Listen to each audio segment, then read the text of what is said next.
በስመ አብ ወወልድ ወመንፈስ ቅዱስ አሐዱ አምላክ ሰላም ጤና ይሃበለይ ኩራን ተኸታተልቲ መደባጽን ሚድያ ደሓን ደቀኒኻትኩም አምላክ ቅዱሳን ክሳብ ሰዓት እዚኣ ሳዕለት እዚኣ ስለ ዘጽናሕና ዝኸበረን ዝተመስገነን ይኹን ባርኒሎም መዓልቲ ዕድማ ተጋይሽ ሒዝናልኩም ቀሪብና ኣለና ዕድማ ተጋይሽና ዝኾነ ዘለው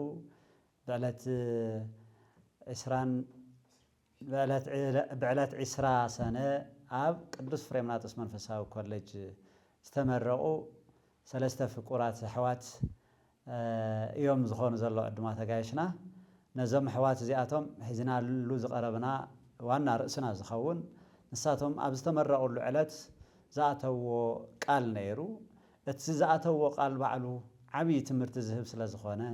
بزعامة زيز تمرقوا كرم حزون تمرقهم بتي مرها قبرن السوز حالفو ون بعد تقالالي أب بيت خريستيان قال إجزاء رخيهم تماهرهم زوج وسبات كعته وزقبهم قاليو ازيك نخلو خصم مع منتان نو زملكتو أكلاتون أو فتوشتي صاوعي زقرب لهم سلازلو بحافشة سلا بيت خريستياننا زدلي أنا قرن أب بيت خريستياننا خقبروا سلازلوهم نقراتن نخل أمان حزب كريستيان زتأكم تمرتاو زخونه ملأخت سلازنورو أبزمنا تبتات زياتهم منا قال محتد كقبروا لهم صاوعي تقرنا لهم زلنا عشماتهم بعلتهم بمفلات خجمروا لنا يوم أو قربا بيماني كابزلو حاو خجمر سمكم مفالت لنا نابزي عندما تجاش كمكم مسأخن قنا قديمة مسجاناي كغرب نقع عندما دس بالكم نمفتصان تمرتهم قعوكم بمبال سماتكم تفالت الله بجزاير سم جابس قدمنا يا هنا كبرك يا شيلكم نابزي استديو سلسة عدمكمنا سيان ميديا خنا مسكن فاتو مغزال يا شماي لك مزمور استيفانوس تشوما يبهال نيلو معمد تمرقي مالتي الشيبات كله منفسه بركات أو سمايات بكريستوس غيره زبارخنا እግዚአብሔር ይባረክና አልኩ በመغصال لما حواتنا نايزي ميديا زي አካላት ዝኾንኩም ጽዮን ሚዲያ ነዚህን ቤተክርስቲያን በመሕላይ ናይ ቤተክርስቲያን አስተምህሮ በተቃል ዘአተናይ መሰረት ከመይ ይኸይደሉ ይልኩም ዝጸዋዕኹምና መጽየ ዘለኹ ተረኺበ ዘለኹ ደቀ መዝሙር ዘመን አርአያ የዝባል ኣብ ቲኦሎጂ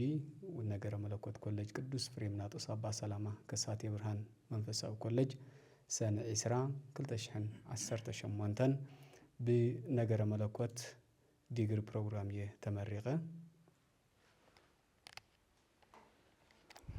እሺ እግዚአብሔር አምላክና በጎይታ በኢየሱስ ክርስቶስ ገይሩ ስለዘድሐነና ካፍት ዝነበረ ናይ ባርነት ዘመን ሕሊፉውን ናብዛ ሓድሽ ዘመን በጎይታ በኢየሱስ ገይሩ ስለዘድሐነና ስለዘሻገረናን በስም ጎይታ ኢየሱስ ክርስቶስ እግዚአብሔር አምላክና ይባረክ ስመይ ደቀ መዝሙር ሸዊ ጻዲቅ ይባል ናይ ሎም ዓመት ናይ 2018 ናይ ነገረ መለኮት ቴዎሎጂ በዲግሪ መርሃ ግብሪ ዝተመረቅኩየ ክብረትያ በላይ ስኻትኩም ደቀ መዝሙር ወይ ድማ ወደ መዝሙር ናበልኩም ይኹም በቲ ባህልና ዓድና ጻውዓ ኣብ ትምርትን ዘለው ደቀ መዝሙር ዝብል ጻውዒት ይጽውዕሞ ክምረቕ ከለው መምህርና ተባሃሉ እዮም ይጽውዑ በቲ ባህልና ከባቢና ዝለመድናዮ ቤተ ክርስቲያንና ማለት እዩ ብሓቂ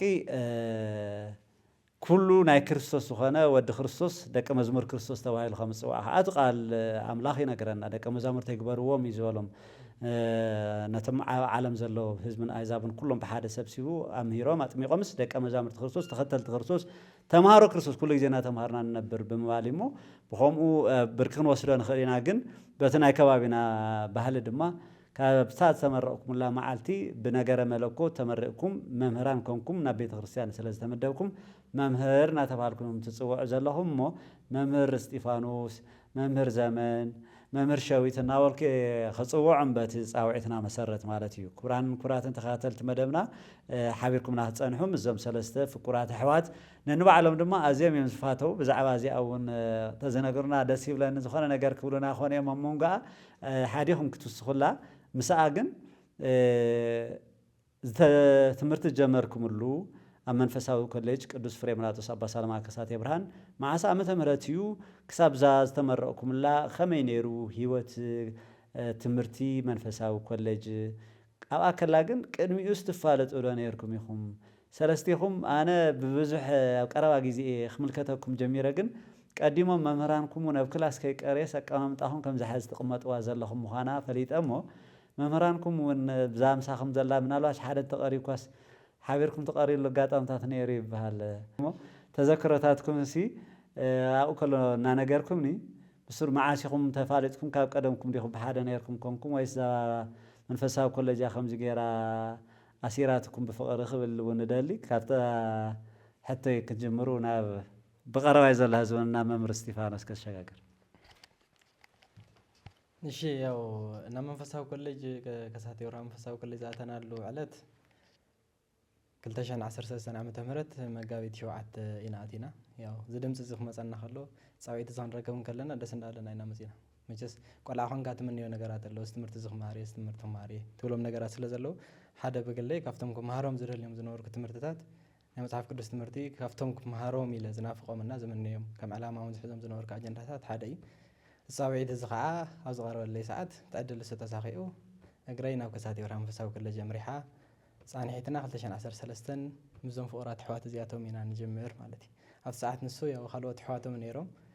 8 ኢና ነርና ጠቕላላ ብናይ ኢትዮጵያ ስለ ዝነበሩ ብዙሓት ካልኦት ጋምቤላ ኣምሓሮ ገለም ብዙሓት ነይሮም ናምሳና ማእኸልና ግን ያው እቲ ነገራት ምስ ተፈጠረ እዮም ንሳቶም ኣብ ቅዱስ ስላሴ ኣዲስ ኣበባ ቀፂሎም ንሕና ከዓ ሰለስቴና ፍቑራት ኣሕዋት ተሪፍና ማለት እዩ ስለዚ ኣብ ማእኸልና ዝነበረ ፍቕሪ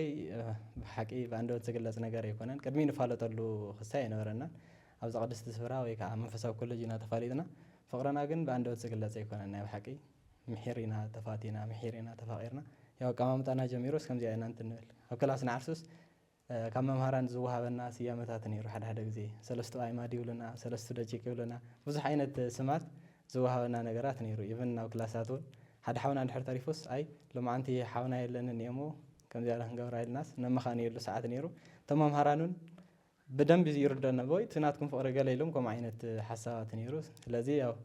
ኣብ ህይወተይ ካብቶም ኣለውንና ረኺበዮም ኢለ ዝምንየሎምና ዝናፍቖም ኣሕዋት ሃልዮም እዞም ፍቕራት እዚኣቶም ኣሕዋት እዮምና ፍቕርና ሌላና እዚ ይመስል ለማለት ያክል ጽቡቕ ከላና መምህር ዘመን ካብቶም ሰቒሎም ዛተ ገይርዋን መስቀል እውን ትመስለኒ ተሸሊሙ ተሸላሚ ነይሩ ናይቲ ምርቓት እሞ ኣከላ ዝተወሰነ ሓሳብ ኣፍተን ዘርዓናየን ከመይ ይመስል ነይሩ እቲ ናይ ትምህርቲ ግዜ ዝብልን ተዘክሮታት ዝተወሰነ እንተልዮም ኸ ኣቢልና ናፍታ ባዕልኻ መግለፂ ዘውፅእኻላ ወይ ድማ ባእኻ ዝተነበበት መግለፂ ተመረቕቲ ናይዚ ዓመት እዚ ሕቶታተይ ክሸግር ቅድሚያ ትውስኾ ነገር እንተሊ እሺ ቅኒየለይ ያው ንሕና ናብዚ ኮሌጅ ከምቲ ሓወይ ዝገለጾ ምድጋመ የድልን 2013 ናብ ኮሌጅና ቅዱስ ፍሬምናጦስ ኣባ ሰላማ ከሳቴ ብርሃን መንፈሳዊ ኮሌጅ ናብኡ ተጸምቢርና ማለት እዩ ኣብቲ ሰዓት እሱ ብዙሓት ኢና ነርና ካብ ዝተፈላለዩ ኣህጉረ ስብከታት ናይ ኢትዮጵያ ዝመጻና ነርና ያው ብሰንኪ እቲ ዝገጠመ ናይ 2 ዓመት ህይወት ብዙሓት እውን ዝቐጸፈ ሕልሚ ብዙሓት እውን ዘጸልመተ ኩለና ንፈልጦ ተቋሪጹ ነይሩ ትምህርቲ 2016 ግን 3 ቀሪና ኣብቲ ግዜ እሱ ፈታኒ ነይሩ ብሓቂ ንኽትመሃር እውን ዘዕድም ኩነታት ኣይነበረን ግን ብሓይሊ እግዚኣብሔር ትምህርትና ክንቅጽል ጀሚርና 2016 ፍቕርና ካብ ምንታይ እዩ መንጭዩ ኣይርድአንን ኣነ ብዙሕ ግን በቃ ናይ ውሽጢ ዝኾነ ስልክ ባዕሉ ኣብ ሕልናይ ንሃለወ ወይ ሸዊት ወይ እስጢፋኖስስ ይድውለለይ ወይ ክድውል ናበልኩ ብዙሓት ኣጋጣምታት ይነግሮም ኣንታ ስልክ ኸልዕል ናበልኩ ክድውልስ ታኢኻ ኮይንካ ደዊልካ ዳእብሎ ብዙሕ መዓልቲ ይነግረካ ያ ሸዊት እና በቃ ይጨንቀኒ ናይ ልቢ እዩ ቡና ይኹን ሻሂ ይኹን ያው ካብ ቤተሰብ ይኹን ካብ ዝተፈላለየ ንዝመፀ ብሓባሪና ንጥቀም ስፔሻሊ ያው ትዝረኸቡናዮ ዝበሃል ነገር ተፈላለዩና ሰቲና ይንፈልጠን ምግቢ እውን ሓቢርና ንምገብ በዚ መንፈስ ኢና ያው እቲ መንፈስ ኣሕዋት ብክርስቶስ እዩ ትሕውነትና ናይ ስጋ ዝምድና የብልናን ናይ ሓደ ከባቢ ሰባት እውን ኣይኮንናን ግን ትሕውነትና ግን ብክርስቶስ እዩና ከምዚ ዝመስል ትሕውነትና ክብል እሺ ፍትዋት ኣሕዋተይ እናገለጽዎ ጸኒሖም እዮም ከምዚ ቀሲስ ዶክተር ዝሓተቱና ናብዚ ዝኣተናሉ 2013 ዓመተ ምህረት ኢና ናብ ከሳቴ ብርሃን ብመደበኛ ብሬጉላር ክንኣቱ ኽኢልና ያው ኣነ እኳ ንእሽተይ ካብኦም ፍልይ ብዝበለ መልክዑ ኤክስቴንሽን 2011 እና 2012 ብገንዘበይ ብምሸታዊ እናተማሃርኩ ፀኒሐ እየ ድሓር እየ ካብኡ ካብ 2013 ናይ ሬጉላር ናይ መደበኛ ፕሮግራም ዕድል ምስ ተረኸበ ናብቲ መደበኛ ቀይረ ናብኣቶም ኣትየ እምበር ቅድም ኢለ ናብዚ ከሳትየ ብርሃን ኣትየ ፀኒሐ ነይረ እግዚአብሔር ይመስገን ብጣዕሚ ካብዚ ኮሌጅ እዚ ብዙሕ ነገርና ከሲብና ብዋኑ ሂወት ኢና ረኺብና ኣብዚ ኮሌጅ ኣቲና ካብ ሂወት ብልዓል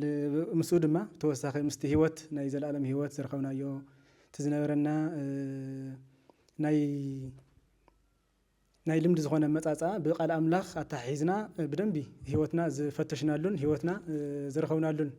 ፃንሒቲ ነርና ኣብቲ ዝነበረና ናይ ምምሃር ምስትምሃር ግዜ ካብኡ ብተወሳኺ ድማ እዞም ፍትዋት ኣሕዋተይ እዚኣቶም ዝረኸብ ኩሉ ፃንሒቲ ነይሩ ብቦታ ይንራኸብን ብዝተፈላለዩ ምክንያት ዋላ ቅድሚ ኮሌጅ ናብዚ ምእታውና እውን ይንራኸብን ኣይንፋለጥን ይንራኸብን ናብዚ ምሳእተና ግን ብጣዕሚ ቃ ልዕሊ ናይ ስጋ ቤተሰብ ምባል ይከኣል ብጣዕሚ ብክርስቶስ ሓደ ዝኾንና ብፍላይ ድማ ኣብ ርዲኢት መፅሓፍ ቅዱስ ካብ ክላስ ወፃኢ ኩሉ ግዜ ሻሂ ቡና ንብለሉ ሰዓት ዋላ ኣብቲ ኮሌጃት ዋላ ኣብቲ ሓዳደ ናይ እንቅስቃሴ ናይ ክላሳት እውን መምህር ዘይብሉ እውን ክላስና ዓፂና በይና ቃል ኣምላኽ ኢና ነውግዕና ቡኢና ብፍላይ ድማ ተራዲና ብቲ ቃል ኣምላኽ ዋንኡ ድማ እግዚኣብሔር ፈቂድዎ መንፈሳውያን ኣሕዋት ንክንከውን እዞም ብሩኻት እዚኣቶም ኣሕዋት ስለ ዝሃበና ኣነ ብጣዕሚ ሕጉስ ስለ ኩሉ ነገር እግዚኣብሔር ይመስገን ፅቡቕ ብጣዕሚ ፅቡቕ ነገር ኢኹም ሂብኩምና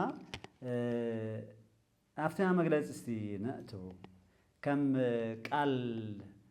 እዩ ቃል ኢኹም ኣእቲኹም ዳውካ ዘርጊሕካ እውን ኢኻ ከምቲ ናይ ሓኻይም እውን ናይ ዝተፈላለዩ ዘልዕለዎ ወይ ከዓ ቃል ዝኣትውሉ ወይ ከዓ ቤተ መንግስቲ እውን ክንርኢ ከለና ከምኡ እናገበሩ ይኣትው እዮም እንደገናይ ንቃል ዝኣተውሉ ኣብ ተግባር ይዕልዎ ካሊእ ነገር ኮይኑ ተናእሰ ግን እቶም ዝኣተኹሞም ቃል 7 እዮም ኣመራርፃ 7 እውን ይህልወኩም ይኸውን ምክንያት ግን ትሕዝቶም ዋላስ ሓደ ንባዕሉስ ንብዙሕ ትምህርቲ ርእሲ ክኾኑ ዝኽእሉ ትሕዝቶታት ዝሓዘ ኮይኑ ንረኽቦ እሞ ሕፀረ ሕፀር እናበልና ንሰማዕትና ነቲ ዝሰምዕ ኩሉ ሰብ እውን ብዝጠቅም ልክዕ እቶም መግለፅታት ናብርሃናዮም እንተን ንኸይድ ድማ ብህይወት እንተሃሊና ጎይታ እውን እንተፈቒድዎ ንሕና ናይ 2018 ዓመተ ምህረት ናይ ማስተርስ ነገረ መለኮት ወይ ከዓ ቴዎሎጂ ሓድስ ኪዳን መጽሓፈ መነኮሳት ተመረቕቲ ዝኾና ነዞም ዝስዕቡ ስራሕቲ በቲ ኩሉ ዘኽእለና ጎይታና ኢየሱስ ክርስቶስ ክንትግብር ቃል ንኣቱ ቀዳማይ ንሕና ተመረቕቲ ደግማውን ቀኖናውን እናስተምሮ እታ ንሓንሳእን ሓዋርን ንቅዱሳን ዝተዋሃበት ሓንቲ ቅድስቲ ኩላዊትን ሃዋርያዊትን ቤተ ክርስቲያን ክንዕቅብን እቲ ዝኣመናዮን እንነሮን ድማ ብህይወት ክንነብር ቃል ንኣቱ ሰለስተ ነጥብታት ካብዚኣ እንተልናስ ዶግማን ቀኖናን ዝብል ኣሎ ዶግማ ቀኖናዊ ኣስተምህሩ እዚ ናይ ምዕቃብን ናይ ምንባርን ኣብዚ ውሽጢ ድማ ዝዕቀበላ ወይ ከዓ ዝተዋሃበት ሓደ ግዜ ንቅዱሳን ዝተዋሃበት ተባሂላ ዝተፀውዐት ብብዙሕ መግለፂ ዝተገለፀት ቤተ ክርስቲያን ኣላ እሞ ሓደ ዝዕቀብ ዶግማን ቀኖናን እታ ሓንቲ ቤተ ክርስቲያን ድማ ብዝተፈላለየ መልክዕ ዝተገለፀት ቅድስቲ ሃዋርያዊት ኩላዊት ዝብል ካሊእ ብህይወት ምንባር ዝብላ ሰለስተ ነጥብታት እስቲ ኣብዚኣ እንተንልዕል ዝተወሰነ እንታይ ማለት እየን እዚኣተን ዝብል ሓደ ወይ ክልተ ካብኣተን መሊስኩም ካብኡ ድማ ናፍታ ቀፂለት ዘላ ክንኣቲ ማለት እዩ ሕዚ እውን ብየማነይ ካብ ዘሎ መምህር እስጢፋኖስ ክጅምር መንበባት ጀምር እሺ ኣብ ማእኸል እምበኣር መንበባይ ይጀምር ይበሃል እሞ መንበባይ ብዝነበረ ሓውና መምህር ዘመን ንጅምር ቅድሚ እተን ናፍታ ቀዳመይቲ ቃል መሓላ ምእታው ልዕል ኢላ ታይላ ታፍታ ኢንትሮዳክሽን እግዚአብሔር እንተፈቂድዎ ብህይወት እውን እንተሃሊና ኩሉ ነገር እቲ ቃል ንኣትዎ ዝብል ቃል ኣብ ናይ ባዕልና ዝተደገፈ ዘይኮነ እግዚአብሔር እንድሕር ፈቂድዎ እንድሕር ኣብቲ ኣገልግሎት ብህይወት እውን እንድሕር ሃሊና እዙይ ክንገብር ኢና ሃዋርያ ቅዱስ ያዕቆብ ከምኡ ኢሉ ነይሩ እቅድ ኣብ እግዚአብሔር ዝተደገፈ እዩ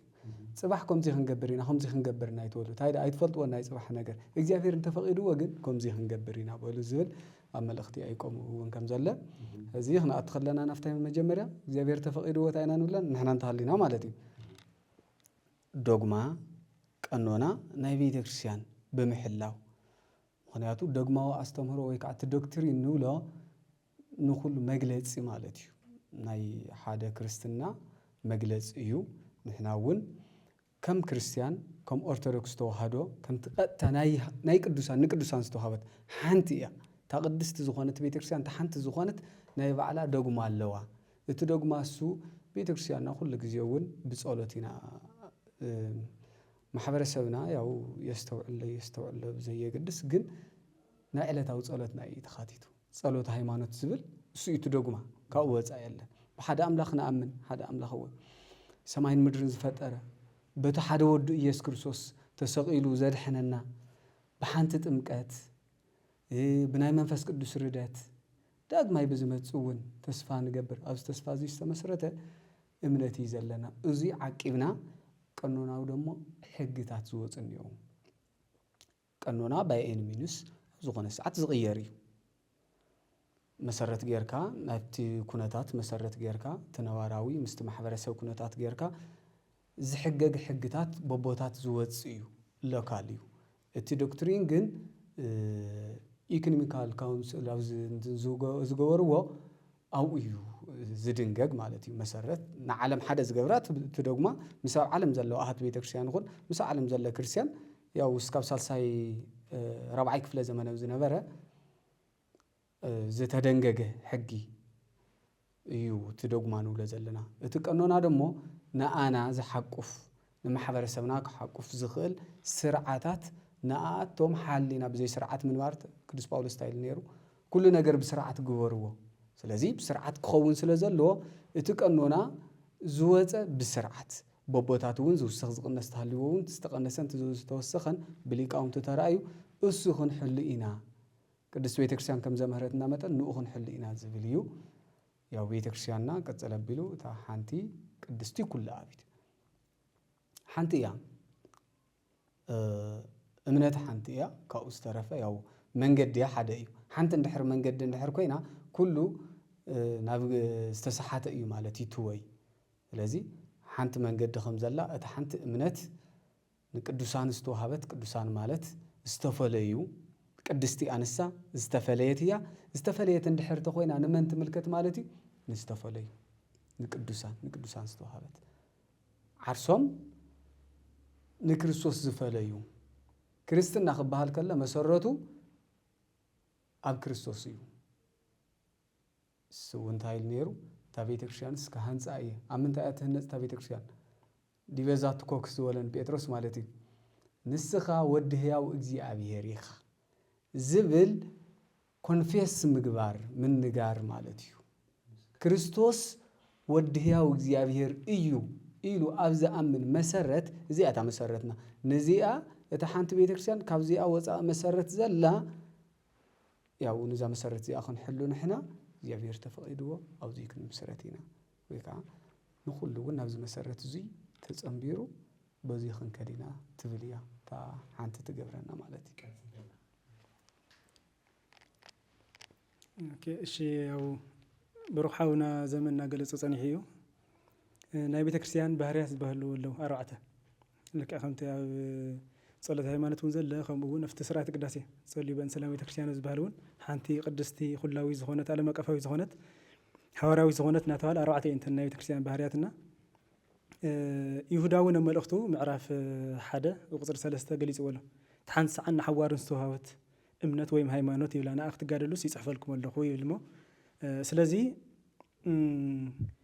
ናይ ቤተክርስቲያን ባህርያት ሓንቲ ቤተክርስቲያን ኣብዛ ሃለወ እትሃሉ ቤተክርስቲያን ማለት ኦልሬዲ ሰለስተ ትርጉማት ከም ዘሎ ኮይኑ በዋናነት ክነልዕሎ ዝደለና ግን ናይ ክርስቶስ ሕብረት እዩ ማለት ብክርስቶስ ኣሚኖም ብክርስቶስ ደም ዝጸረዩን ዝተቀደሱን ደቂ ክርስቶስ ዝኾኑ ክርስቶሳውያን ናይዚኦም ሕብረት እያ ቤተክርስቲያን ማለት ሒዛ ቤተክርስቲያን እዚኣ ዓለም አቀፋዊት እያ ሓንቲ እያ ብሓደ ክርስቶስ ተኣምንን ንሓደ ክርስቶስ ተምልኽን እያ ፕላስ ሃዋርያዊት እያ ናይ ሃዋርያ ዝኾነ ኣስተምህሮ ናይ ሃዋርያ ዝኾነ መንገዲ እያ ትኽተል ኣብ ኩሉ ዘላ እያ እውን ስለዚ ብዚ መንገዲ እዚ ጌርና ዶግማኣን ቀኖናኣን ብዝሓለወ መንገዲ ጌርና ጎይታ ተፈቂድልና ኣብቲ ኣገልግሎት ንስውን ብርግጽ ጎይታ ፈቂዱ እቲ ናይ ሓቂ ወንጌል እግዚኣብሔር ኣብ ብክርስቶስ ኣቢሉ ንህዝቡ ከመይ ገይሩ ከም ዘድሐነ ከመይ ገይሩ ከም ዝመሓረ ከመይ ገይሩ ከም ዝፈወሰ ዝብል ሰማያዊና መለኮታዊ ዝኾነ ወንጌልን ቃልን ኣብ ልብና ቀሚጥዎ ኣሎ ስለዚ ጎይታ ፈቂደሎ ማለት ኢና ናብቲ ኣገልግሎት ገና ግን ዘይኣተና ኣብ ኣገልግሎት ምጅማር ዘለና ብኸፊል ብዝተወሰነ መልክዕታት ዋላ ናገልግልና ተፀናሕና ትዝነበረ ናይ ምምሃር ምስትምሃር ከይዲ ዝነበረ ናይ ምምሃር ምስትምሃር ሰዓታት ወዲና ግን ብመደበኛነት ናብ ስሩዕ ኣገልግሎት እናኣትወሉ ግዜን ሰዓትን ተቐሪብና እንተዳልናን ስለ ዘለና ካብቲ ዝነበረ ኣገልግሎት ብዝተፈለየ እዚ ነገራት እዚ ሓሊና ንክነገልግልና ቃልኣቲና ተሓንቲ ዝኾነት ቤተ ክርስቲያን ሓድነታት ሓልያ ክትከይድ እታ ናይ ሃዋርያት ኣስተምህሮ ናይ ሃዋርያት ትውፊትን ስርዓትን እትኽተል ቤተ ክርስቲያን ብቲ ናይ ሃዋርያት መንገዲ ንክትከይድ ከምኡውን ቤተ ክርስቲያን ኣፍቲ ሃለወት እንዳኣከለ ዘይተባሃለት ቤተ ክርስቲያን ሓንቲ ስለ ዝኾነ ተብዚ ሃለወት ትሃሉ ኣብ ውሽጢ ዓዲ ትኹን ኣብ ወፃኢ ትኹን ናይ ዝተፈላለየ ክልል ናይ ዝተፈላለየ ሃገር ትኹን ብክርስቶስ ሓደ ዝኾነ ኩሉ ሓውናን ኣካልናን እዩ ስለዚ ብዚ መንገዲ እዚ ጌርና ናይ ሃዋርያት መንገድን ትውፊትን ስርዓትን ብዝሓለወ መንገዱ ንኽነገልግልን ንተቃል እዚ ድማ እሙናት ኮይና ንክንነብር ኢና ቃልኣቲና ኣብቲ ዕለተ ምረቃና ከምቲ ዶክተር ዝበልኩም ማዓንቶና ብኡ መሰረት ንክንነብር ኢና ተዘጋጅና ዘለና እግዚኣብሔር ኣምላኽና ማእኸልና ኮይኑ ከም ዝረድአና ንኣምን ኢና ክብሪ ሒዙውን እግዚኣብሔር ኣምላኽና ይኹን ምናልባት መምህር እስጢፋኖስ ኣብኣ ከላ ፍታ ናይ ብሂወት እውን ክንነብሮ ነትንነብሮስ ነቲ ነምህሮ ብሂወት እውን ክንነብሮ ኣብ ትብል ክትውስኸለ ኢኻ እሞ ኣብኣ ከላ ግን ካብታ ካልአይቲ ዘላ ቃል ዘሎ ቃል ድማ ከምዚ ከም ዝብል ዘኻኺርና ኣብኣ እውን ክተብርህለይ ከምቲ ቅዱስ ጳውሎስ ናብ መንፈሳዊ ወዱ ዝፅሓፎ ቀዳማይ ጢሞቴዎስ ምዕራፍ 1 ቁፅሪ 18 ጢሞቴዎስ ወደይ ኣብቲ ዝተነገረልካ ናይ ትንቢት ቃል ተመስሪተ እዚ ትእዛዝ እዚ ሓደራ እህበካ ኣለኹ ነቲ ዝተነገረካ ቃል ኣጽኒዕኻ ሓዞ ተቢዕኻ እውን ሰናይ ገድሊ ተጋደል ከም ዝበሎ ንሕና እውን ነቲ ዝተዋሃበና ሓደራ ተቐቢልና ነቲ ቃል ኣጽኒዕና ብምሓዝ ተቢዕና ሰናይ ገድሊ ክንጋደል ቃል ንኣቱ ትብል እሞ ምናልባት ናይ ቀደመይቲ ዘላ እውን ሂወት ትብል እውን ሓዊስካ ቀፂሉ ድማ ሓደራ ከም ዝተዋሃበ ንቅዱስ ጳውሎስ ንዓኹም እውን ሓደራ ከም ዝተዋሃበኩም ገሊፅኩም ኣለኹም እንታይ እዩ እቲ ሓደራ ንሱ ዝብል እውን ኣድዒልና ኣብዚ ተቢዕኻ ምግልጋል እንታይ ማለት እዩ ከመይ ከ እዩ ገድሊ ክንጋደል ኢና እውን ክሳዕ ዝብል ቃል ኣሎ እሞ ኣብዚአን ዘለዋ ትርጉማት እውን ክተብርህለይ ይደልየ ካብ ህዝቡን መምህር እስጢፋኖስ ክጅምር ኣሕዋት እናገለፅዎ ፀኒሖም እዮም እንታይነት ቤተ ክርስቲያንና ዶግማን ቅንና እንታይ ከም ዝመስል ገሊፆም እዮም ንዘይ ምድጋም ዝኣክል ናፍታ ዝተሓተትክዋ ንክምለስ ግን ብሂወት ምንባር ብሂወት እናነበርናስ ብሂወት ንገልፆ ምዃኑ እዩ ኣብቲ ኣቋም መግለጫ ወይ ከዓ ቃል ዝኣተናሉ መግለፂ ዝተነበበልናና ዝተገለፀ ማለት እዩ ስለዚ ክርስትና ብዋናነት ስነ ሓሳብ ኣይኮነን ወይ ከዓ ዝኾነ ፍልጠት ሰብሲብካስ ፍልጠት ሰብሰብካይ ብኣንደበት ጥራሕ ዝንገር ኣይኮነን ክርስትና ማለት ሂወት እዩ ክርስትና ማለት ዝንበሪ ክርስትና ማለት ዝግለጽ ብምንታይ በአንደበት ዘይኮነስ ብሂወት ስለዚ እቲ ዝተምሃርናዮ ቃል እግዚአብሔር ወይ ከዓ እቲ ዝተምሃርናዮ ናይ ወንጌል ቃል እዚ ብሂወት ዝንበሪ ብሂወት እናነበርና ካብ አንደበትና ንላዕሊ ሰባት ካብ ሂወትና ክመሃሩ ምግባሪ ምክንያቱ እቲ ሓቀኛ ናይ እግዚአብሔር ቃል ወይ ከዓ እቲ ሓቀኛ ወንጌል በአንደበት ጥራሕ ዝምስከር ወይ ከዓ በአንደበት ጥራሕ ዝግለጽ ዘይኮነስ ብሂወት እናነበርና ሪል እቲ ንናገሮ ብሂወት ክንነብረልና ዝውን መምህርና መን እዩ ጎይታና መድሓኒትና ኢየሱስ ክርስቶስ ካፍቲ እንደውም ድሕረ ዝተውዒልና ለመጽሓፍ ቅዱስ ክነንብብ ከለናስ ካፍቲ ዝተናገሮም ቃላትስ ካፍቲ ኣብዚ ምድሪ ዝኽመላለስን ከሎስ ካፍቲ ዝተናገሮም ላዕሊ ፀጥ ዝበለሉ እዩ ዝበፅሕ ግን ትዝምትኡ ወይ ከዓ ትስቕትኡ ግን የምህር እዩ ነይሩ ኣብቲ ሰዓት ዋላ ኩሎም እፍቶም ቅድሚ ነገስታት ኣብ ቅድሚ በዓል ጲላጦስ ኮይኑስ ብዙሕ ክናገር መኽኣለ ነይሩ ግን ፀጥ ክብል ከለና ንሪኦ ግን ትዝምትኡ ግን ኣድኒቕዎም ንዓኣቶም ተደኒቖም ስለዚ ብሂወት ዝንበር ክርስትና ማለት እዩ ጠቕላላ በአንደበት ዝነገሩ ኣብ ዝተፈላለዩ ኣውደ ምሕረታት ዝምስከሩ ናይ እግዚአብሔር ቃላት ወይ ከዓ ዝነገሩ ብሂወትና ክንነብሮም ከም ዘለና ነዚ እውን ኢና ሃፍቲ ቃል ዝኣተናሉ መሰረት ለምሳሌ ካብኻትኩም ጎይታ ክኸውን ዝደልስ ኣገልጋሊ ይኹን ይብል ሓደ ንምጥቃስ ዝኣክል ማለት እዩ ጎይታ ክኸውን ዝደልስ እንታይ ኣገልጋሊ ይኹን ኦኬ ስለዚ ጎይታ ንምዃን እንታይ የደሊ ማለት እዩ ኣገልጋሊ ምዃን የደሊ እዚ ኣገልግሎት እዚ ከዓ ሪል ብተግባር ዝንበር እዩ ዝኾነ በአንደበት ተናጊርካ ተቋርፀ ዘይኮነስ ብተግባር ትነብሮ ነገር ክኸውን ከም ዘለዎ እዩ ዝናገር ማለት እዩ እንደገና ካብኻትኩም ልዕል ክብል ዝደሊ እንታይ ይኹን ትሕት ክብል ይደሊ ትሕት ይበል እዩ ዝብል ማለት ስለዚ ልዕልና ናይ ዓለም ካብ መጽሓፍ ቅዱስ ዝተፈለየ ይሆን ኣብ ዝኾነ ስቴጅ ወፂኻ ወይ ኣብ ዝኾነ ኣመራርሓ ደረጃ ወፂኻ ትሕት ክትብል ኣይትብልን ኣይ እዚማ ምስ ክብሪ ስለ ዝተሓዝ ክገብሮ ኣይክእልን እያ ትብል ዓለም መጽሓፍ ቅዱስ ደረጃ ከምቲ ክርስቶስ ዝምሃረና ግን እንታይ ዋላ መጽሓፍ ቅዱስ ክነንብብ ከለና ናይቶም ደቀ መዛሙርቲ እግሪ ክሓፅብ ከለና ንሪኦ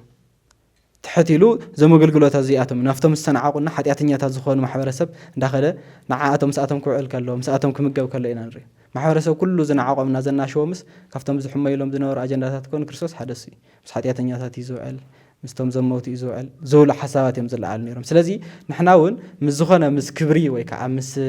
ኣይግባእና ይምጥነን ንወለ አጀንዳ ዘይኮነስ ናፍትኽን ወርደ ዝግባእና ነገር ወሪድና ነቲ ማሕበረሰብ በዝግቦና ናፍትኽን ወርደ ዝግባእና ነገራት እናወረድና ብህይወት ክነሪኦም ከም ዘለና ካብ አንደበትና ንላዕሊ ህይወትም ተደማጽነት ስለ ዘለዎ እዚ ነገር እዚ ኢና ክንርዳእ ዝግባእና ማለት መብዛሕቱ በተለይ ተሪእናዮ ብዙሕ ሰብ በአንደበት ይናገር እዩ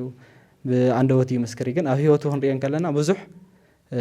ለውጥ ዘለዎ ወይ ከዓ ስለቲ ዝናገሮ ነገር ከነብሮ ከለይ ንርኢ ነዞኒ ጳውሎስ ኣይትሰርቕ ትብል ግን ንስኻ ትሰርቕ ኣይትሓስብ ትብል ግን ንስኻ ትሕስ ኢሉ ክወቅሶም ከሎ ንሪኢና ኣብዚ ናይ ሮሜ መልእኽቱ ማለት እዩ ስለዚ ብሂወት ክንነብሮ ከም ዘለና ኣብዚ ነገር እዚ ክነስምረሉ ዝግባእ አጀንዳ እዩ ናፍታ ካልአይቲ ሓሳብ ክንከይድ ከለና ግን ሃረ ቅዱስ ጳውሎስ ናፍቲ ናይ መንፈስ ወዱ ዝኾነ ጢሞቴዎስ ብዙሕ ምስ ኣምሃሮ ብዙሕ ምስ ኣረድኦ ኣብ ዝተፈላለዩ ኣገልግሎታት ምስ ይጓዓዙ ዝነበረሉ ሰዓት ኣብ መወዳእታ ግን ናይ ምፍላይ ሰዓት ኣተንከሎ እንታይ ክትኸውን ሓደራ ኢኻ ትወሃብ ልክዕ ከምዚ ናይ ኩሉ ፃንሒት ጌርናስ ኣብ መወዳእታ ንወፀሉ ሰዓትስ ሓደራ ይተዋሂብና ኣብ ሰዓት ንሱ ጳውሎስ ንጢሞቴዎስ ይዎ ኣብ ሰዓት እዚ ከዓ ንዓይን ንኣኻትኩም ንኩላና ይወሃበና ኣሎ ሓደራ እዚ ማለት ስለዚ ሓደራ እዚ ዝወሃበና ዘሎ ሓደራ ዝተዋሃበካ ነገር ብጥንቃቄ ኢኻ ትሕሰብ ካብታ ዝተዋሃበትካ ሓደራ ምንም ከይተጉድል ምንም ከይትቕንስ በታ ዘላት ሓደራ ሳጭቢጥካ ንወለዶ ክትርክብ እዩ ናይ ሓደራ ሓላፍነት ማለት ስለዚ እዚ ናይ ሓደራ ቃል እዚ እንታይ እዩ ናይ ወንጌል ቃል ናይ ወንጌል ናይ እግዚአብሔር ቃል ዝኾነ ታራ አጀንዳ ድሕሪ ግዜ ዝሰዓር ወይ ከዓ ድሕሪ ግዜ ዝሽነፍ ዘይኮነስ ታይዳ ዘላቅነት ዘለዎ ንዘላለም ዝጸንሕ ኣብዚ ሓደራ እዚ እንታይ እዩ ሰባት ናይ ዘላለም ህይወት ዝረኽብሉ እዩ ሰባት ናብ ዘላለም ዕረፍቲ ዝኣትውሉ ሓደራ እዩ ስለዚ ነዚ ሓደራ እዚ እዩ ንጢሞቴዎስ ዝወሃቦ ዘሎ ማለት እዩ ኣብዚ ሓደራ እዚ ከዓ እንታይ ኣሎ ማለት እዩ ገድሊ ኣሎ ክሳብ ሕዚ ኣብ ኮሌጅ ዝነበረና ጻንሒታ ኢና ነርና ኣብ ተዓሊም ኢና ነርና ኣብ ስልጠና ኢና ነርና ስለዚ ድሕሪ ስልጠና እንታይ ይጽበየካ ማለት እዩ ገድሊ ኣሎ ማለት እዩ ምስ መን እዩ ምስ ጋን ደመን ኣይኮነን ምዝኾነ ሰራዊት ኣይኮነን እንታይ ዳ እዩ ምስቲ ናይ ክፉእ መንፈስ ዝኾነ ናይ እዚ ዓለም ዝገዛእ ዝኾነ ሕማቕ መንፈስ ዘሎ ምስ ሰይጣን ምስ ዲያብሎስን እዩ ዝውግእ እዚ ካብቲ ናይ እግዚአብሔር ቃል ወፃኢ እትነብር ዘላ ዓለም ምስ እዩ ትቕለስ ናይ እግዚአብሔር ቃል ኣይግዛእን ወይ ከዓ ናይ ወንጌል ቃል ኣይግዛእን ምስ ትበል ዓለም ምስ እዩ ትገድሊ ማለት እዩ ስለዚ እቲ ተዓሊምካ ምስ ወዳእኻ ናብ ገድሊ ከም ትሰማሮ ኣብዚ ገድሊ እዚ ድማ ምውጋእ ኣሎ ማለት እዩ ስለዚ ኣብዚ ዝውግእ እዚ ብምንታይ ኢኻ ተሽንፎ ብናይ እግዚአብሔር ቃል እዩ ኣብ ናይ ኤፌሶን መልእኽቱ እውን ነዚ እዩ ዝናገር ቅዱስ ጳውሎስ ናይ ምድሓን ቁራዕ ርእሲ ግበሩ ጋሻ ሓዙ ጦር ሓዙ ክብል እንከሎስ እቶም ዓለም ትጥቀመሎም መሳርሕታት ጳውሎስ ግን ንምንታይ ይጥቀመሎም ዘሎ ናይ ወንጌል ቃል ይጥቀም ዘሎም ዘሎ እቲ ጋሻ ወይ ከዓ ጦር መከላኸሊ እንብሎ ዘለናስ ናይ እግዚአብሔር ቃል ምዃኑ እዩ ዝሕብረልና ስለዚ በዚ ናይ እግዚአብሔር ቃል እዚ እንዳመከትና ሕብረትና እንዳጠናኸርና ንዓለም ብናይ እግዚአብሔር ቃል ንኽትልቕለቕና ብናይ ወንጌል ቃል ኣሚና በቲ ህይወት እሱ ክትመላለስ ከም ዘለዋ እዩ ዝናገር ማለት እዩ እዚ ገድሊ እዚ ግን ካብቶም ካልኦት ገድልታት ፍልይ ዘብሎ ሓደ ነገር ኣሎ እንታይ ይጥቀም ዘሎ እዚ ሰናይ ዝብለል ብዙሓት ገድልታት ኣለዉ ክፉኣት ገድልታት ኣለዉ ዘየድልዩ ብዙሓት ናይ ሰባት ህይወት ከጥፍእ ዝኽእሉ ብዙሕ ዝተፈላለዩ ገድልታት ኣለዉ እዚ ገድሊ እዚ ግን ሰናይ ገድሊ እዩ ጳውሎስ ክዛዝም ከለውን ሰናይ ገድሊ ተጋዲለ እምነተይ እውን ሒዘ እሞ ናብ መን ይኸደሎ መወዳእቱ ናብ ክርስቶስ ከይድ ከም ዘሎ እዩ ዝናገር ስለዚ ንጢሞቴዎስ ሓደራ ዝዎ ዘሎ እውን ሰናይ ገድሊ ተጋደል እዩ ዝብሎ ዘሎ ስለዚ ንሕና እውን ከምቲ ቃል ዝኣተናዮ እዚ ሰናይ ገድሊ እዚ እንዳተጋደልና እቲ ካብ እግዚአብሔር ቃል ዝተዋሃበና ሓደራ ተሸኪምና ነታ ቤተ ክርስቲያን ነታ ዘምሃረትና ናብዚ ደረጃ ዘብፅሓትና ቤተ ክርስቲያን ሰናይ ገድሊ እንዳተጋደልና ክንጓዓዝ ኣምላኽና እግዚአብሔር ንኽፈቐደልና ኢና ቃል ንኣቱ ትኩረት ያበለይ እስቲ ንእሽተይ ዝውሰኸና ኣለዋ ዘመን ምንም ዝውሰኸ የብለን ሓደ ኢና ንትንፍስ ያው ከምቲ ዓንተ ዝበልናዮ ሓደ መንፈስ ሰተና ብሓደ ውንትን ስለ ዝኾነ ዝውሰኸ የብለን ግን ያው ናብ ገድሊ ገሊፅዎ እዩ መጨረሻኡ ገድሊ እዩ ምስ መን ንዝብል ምስቲ ስጋን ደምን ኣይኮነን ምስ መናፍስቲ ዝዓለም ገዛእ ዝዓለም እዚኣ እናበለ ይገልፆ ነይሩ ክርስቶስ እውን ምስ ገዛእ ዝዓለም እዚኣ ምስ ሓሳብ እዩ እቲ ሓሳብ እሱ ደሞ እንት ናይ እግዚአብሔር ቃል ዘይእዘዝ እምቢ ንዝብል ቅዱስ ጳውሎስ ንጢሞቴዎስ ወዱ እሱ ኢሉ የኾነን ተጋደል ዝብል ሰናይ ገድሊ ተጋደል ናይ መወዳእታ እዩ ቅድሚኡ ግን እንታይ ኢልዎ ነቲ ዝተነግረካ ቃል ኣጽኒዕኻ ሓዞ ቃል ተዘሒዝካ ብምንታይ እዩ እቲ ቃልሲ ብቃል ምዃኑ ነቲ ዝተነግረካ ቃል ሳጽኒዕኻ ሓዞ ክሕዞ እኒኦ መቐደም بدن بختنكرنيو انت حرزي حيزو منم يولن عرر كم زود مالتي ኣጽኒዕኻ ሓዘ ኢልዎ ካብኡኸ ተቢዕኻ ኬሬጅመንት ብጣዕሚ እዩ ወሳኒ ኣብ ክርስትና እንድሕር ትብዓት ዘይብሉ መዋግኢ ዕጥቂ ሒዝካ ትብዓት እንድሕር ዘይብልካ ዋጋ ይብልካ እንታይ ማ ክትገብር ትብዓት ይሓትት እዩ ስለ ዝተሸከምካ ኣፅዋር ስለ ዝበዝሐካ ማለት ይኾነን እና ትብዓት ይሓትት እዩ ካብኡ ያው ገድለኻ ምጅማር እና ከምዚ እዩ ናይ ናፍቲ መንፈሳዊ ወዱ ዝተጻሕፈ ንሕና እውን ልክዕ በቃ እሱ ክነንብብ ከለና ንኣና ከም ዝተውሃበ እዩ ብሙሉእ እና ተመረቕቲ ኢና እዚ ሸር ጌርና ሓሳብ ተማያይጥና ኢና ዋላ ኣነ ነንብቦ ፍቲ ስቴጅ ግን ብሙሉእ እዩ ንሕና ኣብዚ ሰለስተና ዘለና ጥራሕ እውን ናይ ሰለስተና ሓሳብ እውን ይኾነን ኩሉ እቲ ተመራቂ ቃል ዝኣተወ እዩ በዚ መሰረት እዚ ሰናይ ገድሊ ክንጋደል ከም ዘለና ናይ ሓደ ተመራቂ ቃል እዩ ስኸልዩ መምህር ሸዊት ናፍታ ሳልሰይቲ ነጥቢ ክንከይድ እሞ ብፍላይ ድማ ኢላ ትጅምር መግለፂ ድማ ኣላ ብፍላይ ድማ ነቲ ጎይታናን መድሓኒትናን ኢየሱስ ክርስቶስ ኣብ ወንጌል ማርቆስ ምዕራፍ 16:15 ደቀ መዛሙርቱ ዝበሎ ናብ ኩሉ ዓለም ኪዱ ንኩሉ ፍጥረት ከዓ ወንጌል ስበኹ ዝብል ቃል ተሸኪምና ኣብ ኣውደ ምህረት ዓለም መራኸቢ ሓፋሻት ሚድያታት ነቲ ጽሩይ ዘርኢ እንክርዳድ ዘይተሓወሶ ወንጌል መንግስቲ እግዚኣብሔር ብዘይ ምውሳኽን ምንካይን ኣብ ልቢ ምእመናን ክንዘርኦ ቃል ንኣቱ እዩ ዝብል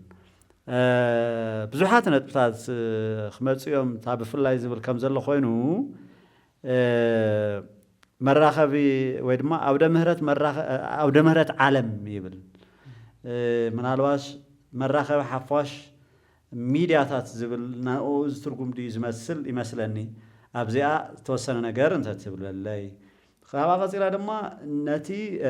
ጽሩይ ዘርኢ እንክርዳድ ዘይተሓወሶ ተባሂሉ ተገሪፁ ዘሎ ጽሩይ ዘርኢ እንክርዳድ ዘይተሓወሶ እንታይ ማለት እዩ እንክርዳድ ምሕዋስከ እንታይ ማለት እዩ ዝብል እንተተብርሁለይ ወሲኹ ድማ ብዘይ ምውሳኽን ወንጌለ መንግስቲ እግዚኣብሔር ብዘይ ምውሳኽን ምናልባት እንክርዳድ ዘይተሓወሶ ወንጌል መንግስቲ እግዚኣብሔር ብዘይ ምውሳኽን ምንካይን ኣብ ልቢ ምእመናን ክንዘርኦ ትብለላ ምውሳኽ ምንካይ ክበሃል ከለኸ እንታይ እዩ ኣብኡ ከለና ትምህርታዊ እውን ስለ ዝኸውን ዘሎ ትመግለፂኹም ናታትኩም ቃል ዝኣተኹምሉ ምክንያት ከእንታይ እዩ ዝብል ናብ መምህር ሸዊት ክኸይድ እሞ ኣብኣ ከላ ምልስ ኣቢልካ ናብ መምህር ዘመን ዋላ ተምፀሉ ተሕቶ ኣብ ሰለስቲኹም ቀልጥፍ ናብኩም ዋላ ተብርሁለይ ዓብዪ መልእኽታት ሒዛ ስለዘሎ እዛ ካልእቲ ዝነበረት መግለፂ ተወስኸላ ዝበልካ ንስለ ተቢዕኻ ምግዳል ዝበልናያ ጢሞቴዎስ ቅዱስ ጳውሎስ ንጢሞቴዎስ ብዝበለፀ ምዕራፍ ኣብ ካልኣይ ጢሞቴዎስ ምዕራፍ 2:3 ዝተናገሩ ሓደ ቃል ኣሎ ተቃል እንታይ ይብል ሲ ከም ተባዕ ናይ ክርስቶስ ወታደር ኮይንካ ምሳይ መከራ ተቀበል ይብል ከም ተባዕ ናይ ክርስቶስ ወታደር ኮይንካ ምሳይ መከራ ተቀበል ወታደር ኮይኑ ዘገልግል ነቲ ኣዛዚኡ ምእንቲ ክሕጉስ ብናብራ ዝዓለም ዙይ ኣይጥለፍን ይብል حين نحن خنقادل ناخذ كلنا بصير كل خريستيانون خقادل سلازل وبقال أملاخ مالت كم تعنتو حاوي ستيفوني ولا نيرو بزح عينت مقدال اللي زعلم زي نسقاو نقرت قادل يخا نزخونة طقمي عالماو نقرت قادل يخا بخالي بعالماو وتدرنا وانت قادل يخا نحن قال أملاخ استمهرنا قويتانا من حالتنا يس كريستوس خنقادلو زقال لنا قال لتايتلنا جين ناي كريستوس وتادرات ناي كريستوس مروخواتي ناخن كوز قبنا مالت حدا وتادر ناي حدا أزازي جزء يخون لنا خلنا جزء يخبه هالكلو خي آمن له ناقوري نبر مالتي خونس بتشاقين كافزل على أكل استنقور ممرحين استنافس أميز نبر سلازم نحن عندما منفساو مقدال كبه هالكلو كريستوس إيسوس زنقرنا ناي كريستوس إيسوس جزءاتنا برقصون قويتانا مدحنا يس كريستوس يجزينا بدمو غيرو بخبار زخونه واقع بز حلف نقر بمدراو نقر تيخونه جزيناس بتسماياوي بتملكوتاو زخونه دمو غيرو جزينا عادي قلنا سلازم نحن عدقات تخوينا جزءات تخوينا نايو عنا يكوننا ناي كريستوسينا سلازم قدس باولوس تايزو لزلني تيموتيوس أقام من سي سلازم نورا أقلقلوت كيجمر كله بعالماو نقر بمدراو نقر تسحو خيو ودق خمزي محازو ويدما عاركو بونجيل زنورا خمن ديماس ندحريت نقيم الله سيو أتنك قطع في الهواري قدس باولوس سلازم خم من وتعدر خوين كاس مكرا تقبل أقلقل تابعي أقلقل يزول زلنا سلازي كلاتنا زدمص زي تسمع زلكم حواتي ون بزعلت بزحلفه ب2018 ኣብ ቴዎሎጂ ነገር መለኮት እናተማሃርኩም ጸናሕኩም ቅድሚ ይኾነ ድሕሪው ትማሃሩን ዝተማሃርኩምን ሓዋተይ እውን ናይ ክርስቶስ ወታደራት ኢና ክንኮን ዝግበአና ናይ ክርስቶስ ኣገልገልቲ ኢና ክንኮን ዝግበአና ናይ ክርስቶስ ኣገልጋልን ወታደርን ድማ ተባዕ ይኸውን ዘለዎ ምክንያቱ ንሕና ምድራዊ ነገር ይሓዝናን ሰማያዊ ነገር ኢና ሒዝና ሰማያዊ ድማ መለኮታዊ እግዚአብሔር ናይ እግዚአብሔር ቃል ዝተረዳእናን ዝተምሃርናን ኣካላት ኢና ስለዚ እዚ ቃል እዚ ሒዝካ ምፍራሕ ስለዚ ይግባእ ወንጌልን ፍርሕን እውን ብሓደ ስለዚ ይኽይድ ምክንያቱ ወንጌል ዝሓዘ ክፈርሕ የብሉን ምድራዊ ነገር ዝሓዘ ኣካል እኳ እንድሕን ዝተብዕን ዝደፍር እንተኮይኑ ሰማያዊ ኣካል ጎይታና ኢየሱስ ክርስቶስ ኣብ ልቡና ናሓዲሩ ንኡ ኣሚንና ንኡ ተረዲና ንኡ ተቐቢልና ዝድሓናን ዝተቀደስናን ሰባት ተኮይኑና ክንፈርሕ ቃል ወንጌል ንምምስካር ስለዚ ኣብ ወንጌል ምምስካር ፍርሒ ስለዘየሊ ሐዋርያ ቅዱስ ጳውሎስ በጽንኦት ገይሩ ንወዱን ጢሞቴዎስ ተናገሮና ብዙይና ሓናውን ከም ተሓውና ዘመን እውን ገለጾ ነይሩ ናይ ኣቋም መግለጺ ናይ ኩሎም ተመረቕቲ ደቀ መዛሙርቲና ኩላትና ደቀ መዛሙርት ኣጉዕናሉ ዲስከስ ገርናሉ ዝወፀ መግለጺ እዩ ስለዚ ኩላትና ነዚ ነገር ዚና ተዘጋጅና ንሄናና ክብርና ኣምላኽ ይኹን ናፍታ ሳልሰይቲ ዘልካ ንሕቶ ጎይታና መድሓትና ኢየሱስ ክርስቶስ ንሐዋርያት ን3 ዓመትን 3 ወርሕን ዝኣክል ናይ ደቀ መዝሙርነቶም ግዜ ወይ ድማ ናይ ትምህርቲ ግዜ ምስ ወደአ ተልእኮ ኢሉ ይኸውን ናይ ቤተ ክርስቲያን ዓብዪ ተልእኮ ግሬት ኮሚሽን እናተባህለ ዝፅዋዕ ኣብ ማቴዎስ ወንጌል ምዕራፍ 28 ካብ 19 እስካብ 20 ዘሎ ሃይለ ቃል እዩ ናብ ዓለም ኩሉ ኸይድኩም ወንጌል ክሰብኩ ከም ዘለዎም ናብ ኩሉ ዓለም ኪድሞ ብስም ኣብን ወልድን መንፈስ ቅዱስ እናጥመቅኩም ደቀ መዛሙርተይ ግበርዎም እቲ ዝነገርኩኹም እናሓለዎም እንተ ክነብሩ እውን ትነገርሱ መሃርዎምን ኣረድዎምን ኢሉ እዩ ዓብዪ ተልእኮ ሂቦም ኣፍታ መግለፂ ዝወፀት እውን ኣፍታ ማርቆስ 16-15 ዘላ ወስውኩ ወንጌለ ለኩሉ ፍጥረት ንኩሉ ዓለምስ ወንጌል ስወኹ ኢልዎ ወንጌል ክንብል ከለና ብስራት ማለት እዩ ወንጌል ማለት ስለዚ ብስራት ስወኹ እዩ ዝብሎም ዘለ እንታይ ዓይነት ብስራት የልካ ናይ ድሕነት ብስራት ምክንያቱ ጎይታና መድሓትና ኢየሱስ ክርስቶስ ንሐዋርያት ክነግሮም ከሎ ንሐዋርያት መልእኽቲ ወይም ድማ መሪቆ ክሰደም ከሎ ናብ ኣገልግሎት ቅድሚ ክርስቶስ ዓለም መፀልማት እያ ነይራ ዓለም ኣይድሓነት ነይራ ዓለም ኣይተፈወሰት ነይራ ስለዚ እቲ ፈውሲ ዝኾነ እቲ መድሓኒት ዝኾነ እቲ ንዓለም ኩሉ ቤዛ ኮይኑ ዝመፀ ሰማያዊ በጊዕ ጎይታና ኢየሱስ ክርስቶስ ንኡ ክሰብክዎ ንኡ ክምስክርሉ ኢሉ ይኸውን ምክንያቱ ዓለም ካብ ክርስቶስ ወፃኢ ክፍውሳ ዝኽእል ኣካል ክመፀ ይኽእል ዓለም ብዘይ ክርስቶስ ባዶ እያ ዓለም ብዘይ ክርስቶስ ኣልጫ እያ ጣዕሚ የብላን ን55 ክፍለ ዘመናት ማለት እውን ን5500 ዓመታት እውን መቐረት ዘይብላ ጸልማት ዓለም እያ ነይራ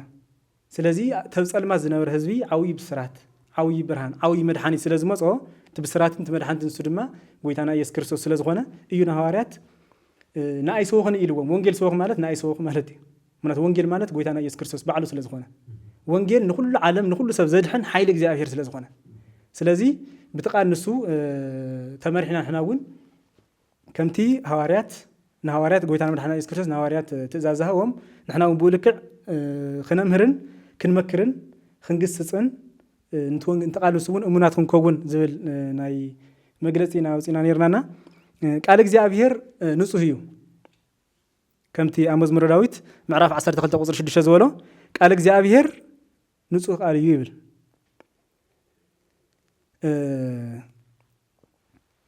ስለዚ ቃል እግዚአብሔር ንጹህ እዩ ክንብል ከለና ሓደ ግዜ ናይ እግዚአብሔር ቃል ዘይኮኑ ናይ እግዚአብሔር ቃል ዝመስሉ ቃላት ብዝተፈላለዩ ኣካላት ክንገሩና ይኽእሉ እዮም ልክዕ ከምቲ ሐዋርያ ቅዱስ ጳውሎስ ኣብ ናይ ገላትያ ዝነበረት ቤተ ክርስቲያን እናሰበኸ እናሃለወ እናገልገለ እናሃለወ ብድሕሪኡ መፂኦም ሓሰውቲ መምህራን ዘሸግርዎ ከም ዝነበሩ ማለት እዩ ንሱ ትክክለኛ ናይ ክርስቶስ ወንጌል እቲ ዝተነኸሉ ፍቅሪ እቲ ዝነበሮ ዝተረድኦ ክርስትና ይምስክር ብድሕሪኡ ድማ ሓሰውቲ መምህራን ደድሕሪኡ እናመፁ ካሊእ ወንጌል ከምቲ ገላትያ ምዕራፍ 1 ዝነገረና ቅዱስ ጳውሎስ ካሊእ ወንጌል ዝሓዙ ኣካላት ድማ ነይሮም ብተንኮል ዝሰብኩ ኣንጻር ወንጌል ዝናገሩ ኣካላት ነይሮም ስለዚ ንሕና ከምኡ ዘይኮንና ክንናገርሲ እቲ ንጹህ ናይ እግዚአብሔር ቃል ኢና ክንናገር ኩሉ ኣብ ስብከተ ወንጌል ኣብ ናይ ወንጌል ኣገልግሎት ዘገልግል ኣካል እውን ዝቃል እዚኡ ክናገር ዝግብኦ ምክንያቱ ካሊእ ወንጌል ናብ ካሊእ መንገዲ ዝወስደካ እንግዳ ወንጌል ጋሻ ወንጌል ተኮይኑ ናብ ዘይትፈልጦ መንገዲ ዝወስደካ እቲ ሓቀኛ ናይ እግዚአብሔር ቃል ንጹህ ቃል ግን ናብ ክርስቶስ ይወስደካ ልክዕ ከምቲ ኣነ ናበይ ከም ዝኸይድ ትፈልጡ ኢኹም ንስኻትኩም ናብኡ ኢኹም ትመፁ ከም ዝበሎ ክርስቶስ ኢየሱስ ናበይ ከም ዝኸደ ዝነግር መፅሓፍ ቅዱስ ቃል ቅዱስ ወንጌል ናይ እግዚኣብሔር ቃል ይበሃል ንኣ ዘገልግልን ንኣ ዝእመን ኣካል እውን ናፍታ ቦታ ንሱ እዩ ዝኸይድ ስለዚ እዚያት ምትሕዋሳት ንኸይህሉ ኣባና ንኸይፍጠር ተጠንቂቕና እቲ ንፁህ ዝኾነ ናይ እግዚኣብሔር ቃል ንኽነገልግል ብዝብል ኢና ቃልኣት ኢናና መጽሐፍ ቅዱሳዊ ቃል ስለ ዝኾነ እዩ ሐዋርያ ቅዱስ ጳውሎስ ልክዕ ዝተረገመ ይኹን እንዲያ ምልው ኣብ ገላትያ ዝተረገመ ይኹን ትርግመት ንሱ ከምቲ ዝለመድናዮ ከምዚ ገርካ እናተባህልናዮ ዝዓበና ብወለድና ወይ ከዓ ብዝተፈላለዩ ኣካላት መርገም ኣይኮነን ቅዱስ ጳውሎስ ዝረግሞ ዘሎ መርገም ኣናቴማ ይብሎ ብግሪክ ዓብዪ መርገም ከቢድ መርገም ሲሉ ምሕረት ዘይብሉ መርገም ማለት እዩ ስለዚ ኣብቲ ንፁህ ዝኾነ ናይ እግዚኣብሔር ቃል ኣብቲ ንፁህ ዝኾነ ናይ ጎይታና ናይ ኢየሱስ ክርስቶስ ንፁህ ዝኾነ ዘርኢ ካሊእ ዝተበላሸወ ዘርኢ ካሊእ እንክርዳድ ምውሳኽ ማለት ኣብ ምሕረት ዘይብሉ መርገም ምእታው ማለት እዩ ስለዚ ንባዕልና ካብዚ መርገም እዚ ድሕና ንባዕልና ካብዚ መርገም እዚ ተዓቂብና ንናይ ክርስቶስ ቤተክርስትያን እውን ብዚ መንገዲ እዚ ክንምስክርን ክነፅንዕን ኢና ቃልኣት ኢና ኣብ ዝሓለፈና ብኡ ንክነብር እዩ ተስፋናን ድሌትናን ዝግጁነትናን እውን እቲ ፍቁር ሓወይ ዝበሎ ናብ ኩሉ ዓለም ክይዱ ንኩሉ ፍጥረት ከዓ ወንጌል ስብኽ ብፍላይ ድማ ኢላ ኣብዛ ትኩረት ዝሃብናላ እታ ቃል መሓላ ግሬት ኮሚሽን እዩ በቃ እዙይ እግዚኣብሔር ካብ መጀመርያ ደቂ ሰባት ክፍጠሩ ከለው ምስ ፈጠሮም ብዙሑ ተባዝሑ ንምድሪ እውን ምልእዋ ኢልዎም ሕዚ ብዙሑ ተባዝሑ ዝብል ናይ ዘፍጥረት ሕዚ እዩ ኣፕላይ ዝኸውን ዘለ ምድሪ ክትበዝሕ ንዓለም ኩሉ ህዚ ከዓ እንታይ ምግባር ማለት እዩ ክውለድ እኒኦ ዓለም ኩሉ ከምቲ ጎይታና መድሓኒትና ኢየሱስ ክርስቶስ እንታይ ዝብል ዳግም ተዘይተወሊድካ ልደት እዩ በቃ እቲ ልደት ናፍቲ ሓዱሽ ህይወት ንኽትኣቱ ልደት የድሊ እዚ እዩ እውን ንዓለም ኩሉ ብፍላይ ድማ ንብል ዘለና ኩላዊት እያ እታ ቤተ ክርስቲያንና ኢልና መጀመርያ ፍታ ናይ ቀዳመይቲ መግለፂና ተናጊርና ኢና ኩላዊት ስለ ዝኾነት ንዓለም ኩሉ ክኾን እኒኦ እቲ ንዓለም ኩሉ ኣብ ኣውደ ምህረት ዓለም ንዓለም ስለ ዝኾነ ኣውደ ምህረት ዓለም እቲ ስብከትና ከም ናይ ቅዱስ ጳውሎስ ህዚ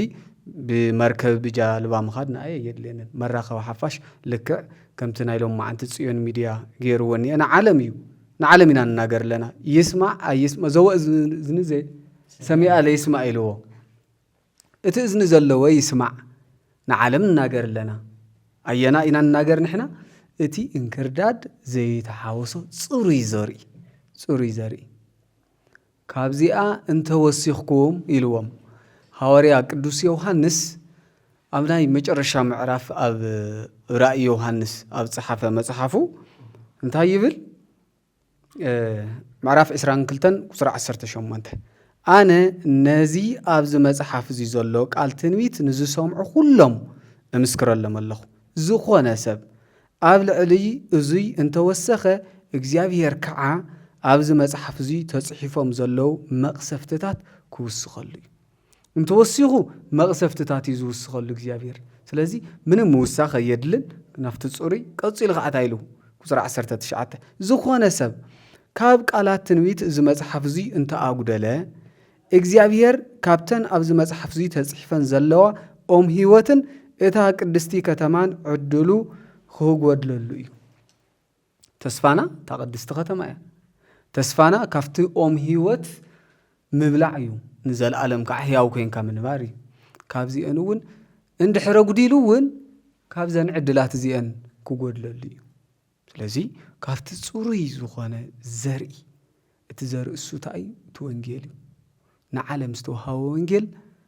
ንዓለም ዝተውሃበ ድሕነት ካብኡ እንድሕረ ጉዲልና ኮይና ካሊእ መንገዲ እንድሕር ፈጢርናሉ ነዚ ድሕነት እዚ ኮይና እንድሕረ ጉዲልናሉ ድሕነትና ሙሉእ እዩ ብፍጹም ዝተፈጸመ እዩ ስለዚ ዝቕነሶም የለም ዝውሰኸም እውን የለን ናብዚ ምውሳኽ ኣይንኽእልን ኣብዚ እንድሕረ ጉዲልና ግን ካብዚ መቕዘፍቲ እዚ ንዝብል እያ እታ እንተኣጉደለ እንተቐነሰ ትብል ቃለ መሓላ ዘእተናያ ንሕና እውን ነዚ ተሸኪምና ከይወሰኽና ከይቀነስና ናብ ማሕበረሰብ ዓለም ክነብፅሕ ቃል ዝኣተና ራብዓይ መንበረ ሰላማ ላዕለዋይ ቤተ ክህነት ኦርቶዶክስ ተዋህዶ ትግራይ ምስ ኣህጉረ ስብከታት ብምርድዳእ ካብ ኮሌጅና ተመሪቖም ንዝወፁ ፍርያት ምዃኖም ተረዲኡ أدلاي زهون متحوار كجبر إن حتدنا بتمرق توجن دما منبر سلام على علواي بيت كانت أرثوذكس توهاد بيت كريستيان تجراي نازل على بركين ممسح زدلنا هو نسرح قالنا أبتو كوران كورات تخاتلت مدبنا مسحواتنا زلنا صانحيت مقصال ايو كم مدب جن قدماي مدب ابزاز يمنا لنا ابكالاي مدب وي ابكالاي كفال حزنا لكم كلمات صينا نتخالاي كفال خصبينا بእግዚአብሔር ስም يصوع وسبحان لእግዚአብሔር